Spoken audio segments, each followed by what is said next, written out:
Hello guys, welcome to our channel. Today I am going to show you how to see history archive on Facebook.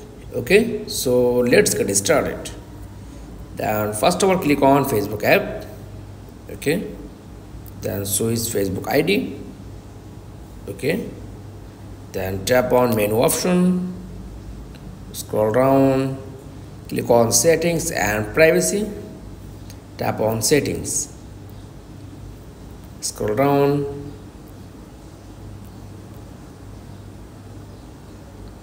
tap on activity log, click on archive. After that tap on history archive. Okay, then show your all history, then deleted history. That's all. Thanks for watching. Please like, comments and subscribe. Thank you.